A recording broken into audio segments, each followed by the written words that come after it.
Hello दोस्तों, स्वागत है आपके अपने यूट्यूब चैनल जीएमजी क्लासेस पे। दोस्तों, आज आप लोग के लिए लेकर आ गए बहुत ही ज़बरदस्त क्लास, बहुत ही इंपॉर्टेंट क्लास।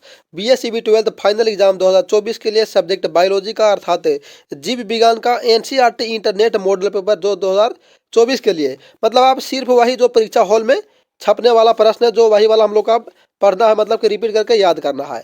तो वीडियो को अंत तक जरूर देखेगा, और जो भी चैनल पर नए होंगे तो चैनल को सब्सक्राइब करके बेल आइकन को प्रेस कर दीजिएगा।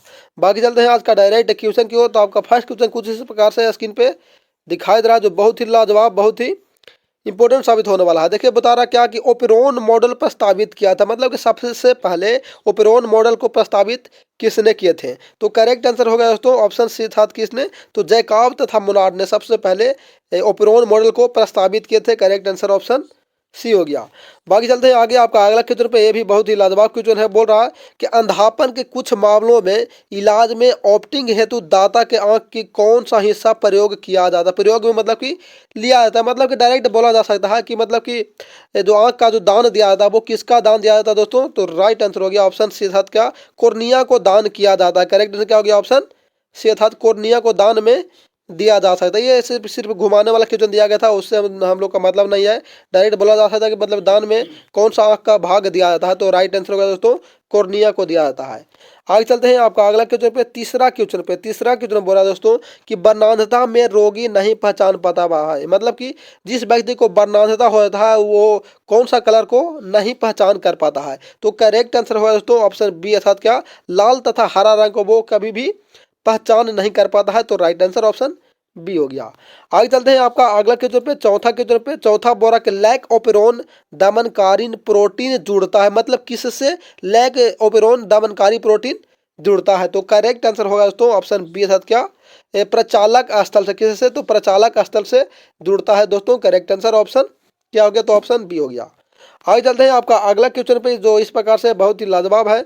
वह निम्नलिखित में से अनुलेखन के लिए महत्वपूर्ण है, मतलब कि अनुलेखन के लिए क्या महत्वपूर्ण है।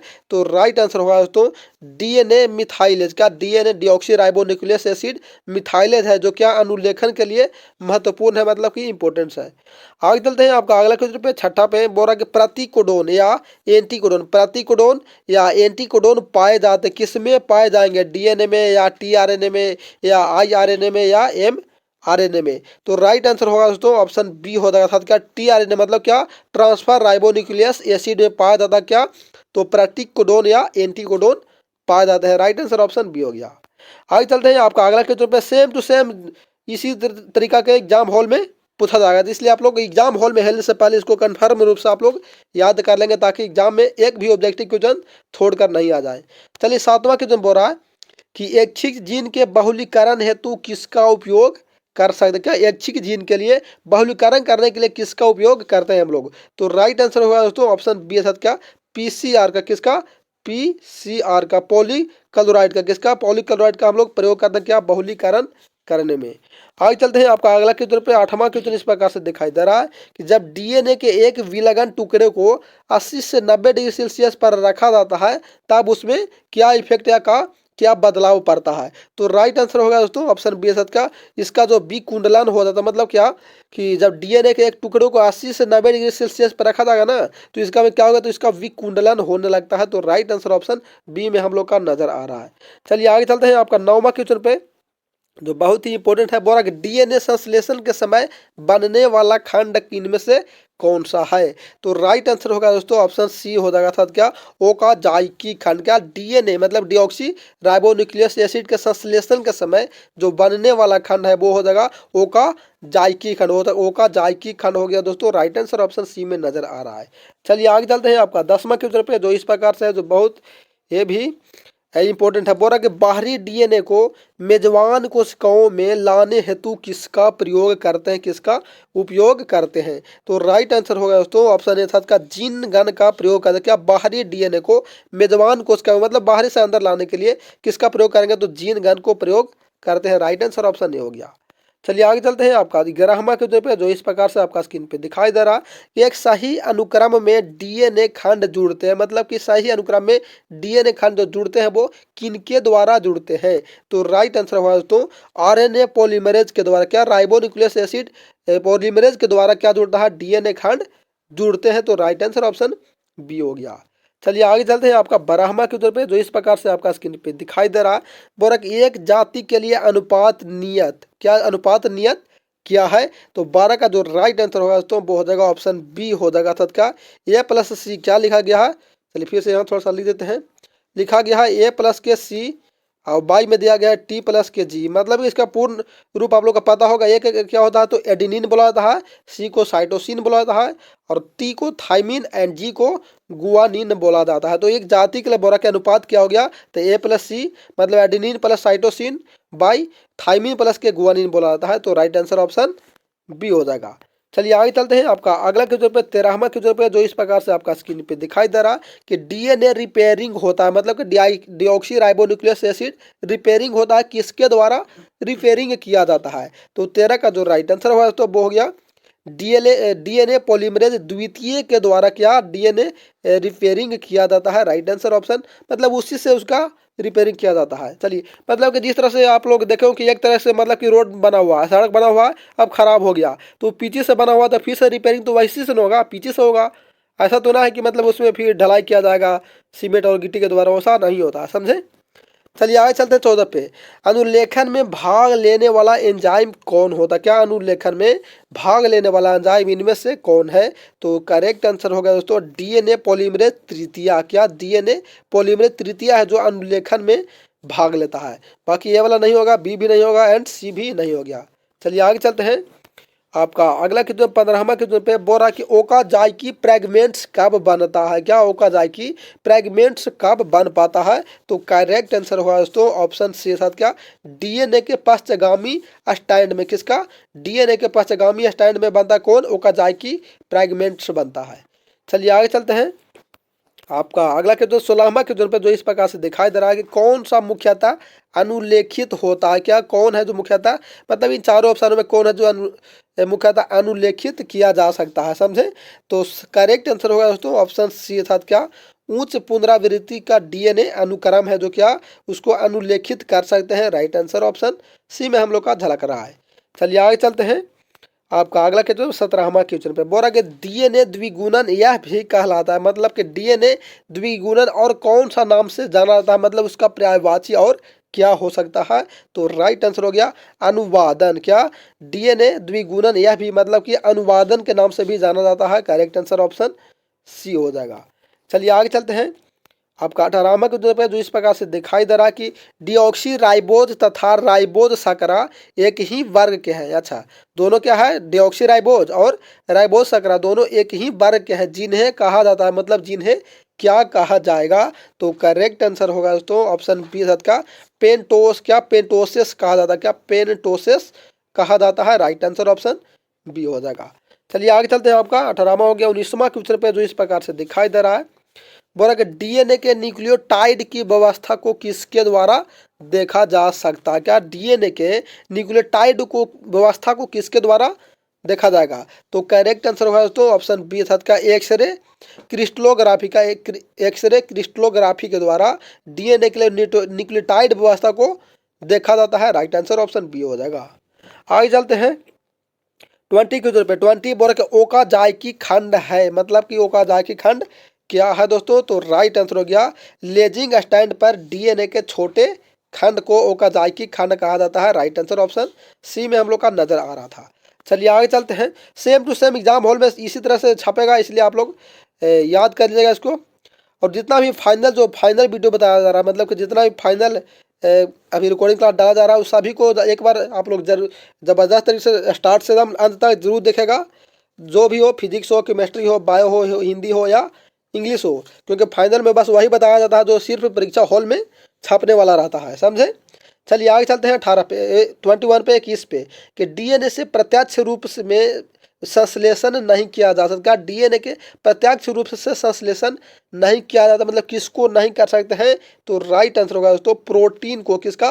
प्रोटीन को, मतलब कि डीएनए में प्रत्यक्ष रूप से उसको संश्लेषण नहीं कर सकते हैं। राइट आंसर ऑप्शन डी हो जाएगा अर्थात प्रोटीन हो जाएगा।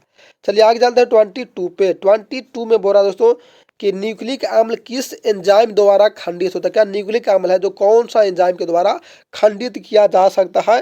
तो राइट आंसर हो गया ऑप्शन बी अर्थात क्या न्यूक्लियेज। क्या न्यूक्लियेज के द्वारा उसको खंडित कर सकते हैं। राइट आंसर ऑप्शन बी हो जाएगा। चलिए आगे चलते हैं। आपका अगला क्वेश्चन 23 इस प्रकार से आपका स्क्रीन पे दिखाई दे रहा है। बोल रहा है कि डीएनए द्विकुंडली मॉडल दिया था, मतलब कि डीएनए द्विकुंडलिनी जो मॉडल सबसे पहले प्रस्तावित किए थे वो किसने किए थे। तो करेक्ट आंसर हो जाएगा दोस्तों वाटसन तथा क्रिक ने। देखिए लगता है कि शायद ऐसा क्वेश्चन पहले भी हम लोग देख पाए, मतलब कि फिर से रिपीट क्वेश्चन है। तो चलिए इसको MVVM मान लीजिए फॉर एग्जाम 2024 के लिए, मतलब कि ऐसा ऐसा क्वेश्चन डायरेक्ट एग्जाम हॉल में छपने वाला है। बाकी चलते हैं आगे 24 में। 24 में बोल रहा क्या दोस्तों कि पॉलीमरेज श्रृंखला अभिक्रिया का क्या कार्य है, मतलब कि पॉलीमरेज श्रृंखला अभिक्रिया है उसका क्या कार्य होता है दोस्तों। तो राइट आंसर हो जाएगा ऑप्शन डी अर्थात क्या डीएनए का प्रवर्धीकरण करना। क्या डीएनए का प्रवर्धीकरण करना होता है, किसका पॉलीमरेज श्रृंखला का कार्य होता है। चलिए आगे चलते हैं 25 पे। 25 में बोला दोस्तों कि आरएनए से जो डीएनए बनता है, मतलब कि आरएनए से डीएनए बनता है उसको क्या कहते हैं। इस प्रकार से हो गया, ये हो गया आरएनए, और इस प्रकार से जो उसका डीएनए बनता है उसको क्या बनता है। आरएनए से डीएनए बनने की प्रक्रिया को क्या कहते हैं दोस्तों। तो करेक्ट आंसर हो गया सी डीएनए। तो वो नहीं बोला, क्या बोला कि आरएनए से जो डीएनए बनता है उससे कहते हैं उसे तो सी डीएनए था क्या सी, अच्छा सी डीएनए बोलते हैं। चलिए राइट आंसर ऑप्शन डी हो जाएगा। आगे चलते हैं आगे बढ़ 26 में न्यूक्लियोटाइड।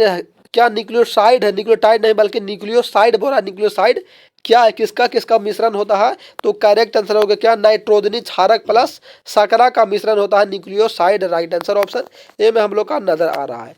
चलिए आगे चलते हैं 27 पे। देखिए ऑप्शन देने का मतलब, ऑप्शन नहीं देने का कारण यह है कि अब अंतिम समय चल रहा है, लास्ट समय चल रहा है, फाइनल एग्जाम चल रहा है, इसलिए ऑप्शन देने में ज़्यादा टाइम लगेगा। तो टाइम ज़्यादा हम लोग का गंवाना नहीं है, समझे, इसलिए बहुत कम समय में ज़्यादा क्वेश्चनों को हम लोग देख पाना है। आगे देखिए 27 में बोल रहा है कि एक संदेश वाहक आरएनए में कितने न्यूक्लियोटाइड का क्रम अमीनो अम्ल के एक कोडोन बनता है। क्या अमीनो अम्ल के लिए एक कोडोन बना पाता है। तो करेक्ट आंसर हो गया 3। क्या बोल रहा है 3 को होता क्या 3 है जो आरएनए के सदस्य वाहक न्यूक्लियोटाइड है जो क्रम मिलकर क्या अमीनो अम्ल के एक कोडोन बना पाता है। क्या एक कोडोन बना पाता है। तो राइट आंसर ऑप्शन सी हो जाएगा दोस्तों। आगे चलते हैं 28 पे। 28 में बोला दोस्तों कि आरएनए के किस रूप में क्लोवर लीफ के समान संरचना दिखाई देता है। तो करेक्ट आंसर हो गया ऑप्शन ए का राइबोन्यूक्लियस एसिड। इसका मतलब क्वेश्चन भी वही है और इसका आंसर भी वही हो जाएगा, आरएनए हो जाएगा। तो राइट आंसर ऑप्शन हो गया। आगे चलते हैं 29 पे। 29 में बोला दोस्तों कि अनुवादन या स्थानांतरण में बनता, मतलब अनुवादन या स्थानांतरण होने से क्या नया रूप का मतलब कि उत्पादन होता है। तो राइट आंसर हो गया 29 का जो राइट आंसर हो गया आरएनए से प्रोटीन। क्या अनुवादन या स्थानांतरण से क्या बनता है। तो आरएनए रहता है उससे क्या बन पाता है तो प्रोटीन बन पाता है। तो राइट आंसर ऑप्शन ए में हम लोग का नजर आ रहा है।